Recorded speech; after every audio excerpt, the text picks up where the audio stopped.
प्यारे बच्चों, आज कक्षा 11 के पाठ 7 जिसका नाम है खेलों में परीक्षण, मापन और मूल्यांकन का शरीर के प्रकार टॉपिक हम पढ़ेंगे। जैसा कि आप जानते हो, संसार में हर व्यक्ति के शारीरिक बनावट जो है अलग अलग है। एक व्यक्ति और दूसरे व्यक्ति में कुछ ना कुछ भिन्नता पाई जाती है। जैसे कि कुछ व्यक्ति लंबे होते हैं, कुछ छोटे होते हैं, कुछ मोटे होते हैं, कुछ बहुत ही ज़्यादा दुबले पतले होते हैं। ये शारीरिक भिन्नताएं मनुष्य में उसकी आनुवंशिकता के आधार पर हो सकती है, उसकी वृद्धि और विकास की दर के आधार पर भी निर्भर करती है। तो इसी प्रकार शारीरिक शिक्षा और खेलकूद में भी विभिन्न प्रकार की गतिविधियां और खेल होते हैं, जिसमें भिन्न भिन्न प्रकार की विशेषताओं की आवश्यकता होती है। शारीरिक विभिन्नताओं के कारण हर व्यक्ति सभी खेलों में सर्वोच्च स्तर पर नहीं पहुंच सकता, यानी कि हर एक व्यक्ति सारे से खेल नहीं खेल सकता। इसीलिए शारीरिक शिक्षा के क्षेत्र में विद्यार्थियों का उनके शारीरिक स्वरूप के आधार पर वर्गीकरण करना आवश्यक हो जाता है, क्योंकि शारीरिक आधार पर वर्गीकरण करने के बाद ही विद्यार्थियों को विभिन्न शारीरिक क्रियाएं और खेल अधिक अच्छे व प्रभावी ढंग से सिखाए जा सकते हैं। तो इसी उद्देश्य को ध्यान में रखते हुए विलियम हर्बर्ट शेल्डन ने शारीरिक बनावट के आधार पर व्यक्तियों को मुख्य रूप से 3 श्रेणियों में विभाजित किया है। जैसे कि आप स्क्रीन पर देख रहे हो, एंडोमॉर्फ, मेसोमॉर्फ, एक्टोमॉर्फ। तो एंडोमॉर्फ श्रेणी में वो व्यक्ति आते हैं जिनका शरीर गोल मटोल होता है, और शरीर गोल मटोल होता है यानी कि उनके पेट के चारों तरफ ज़्यादा ही वसा का भंडारण होता है, इसलिए उनकी बाजू व टांगें जो है छोटी प्रतीत होती है। ऐसे व्यक्तियों का शरीर अविकसित मांसपेशियों के कारण काफ़ी कोमल होता है। और ऐसे शरीर वाले व्यक्तियों के लिए कैसे खेल उपयुक्त हो सकते हैं? जिनमें शक्ति की बहुत ज़्यादा आवश्यकता हो, क्योंकि उनके शरीर में बहुत अधिक शक्ति होती है, जैसे कि भारोत्तोलन और पावर लिफ्टिंग आदि। दूसरा है आपका मेसोमॉर्फ लक्षण।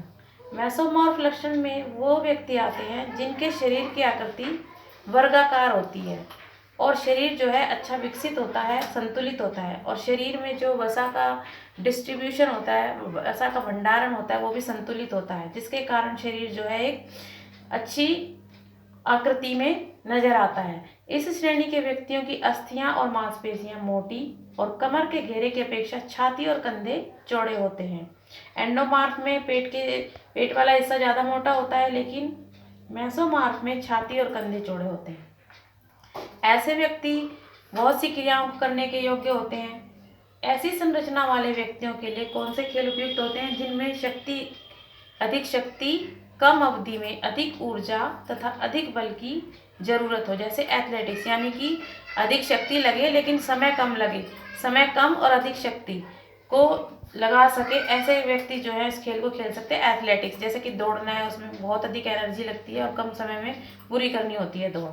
तो मेसोमॉर्फ के जो विशेष लक्षण है वो है मजबूत और गठीला शरीर, सुडौल मांसपेशियां, शरीर का आकार चौकोर और खिलाड़ी की प्रवृत्ति होती है, उनकी मजबूत शारीरिक बनावट होती है। और इसी प्रकार एंडोमॉर्फ शरीर के जो व्यक्ति हैं उनका शरीर नरम होता है, गोल होता है, कद छोटा होता है, धीमा मेटाबॉलिज्म, मतलब कि उनका भोजन को पचाने की जो धीमी दर होती है और आसानी से वो वजन को गेन कर लेते हैं।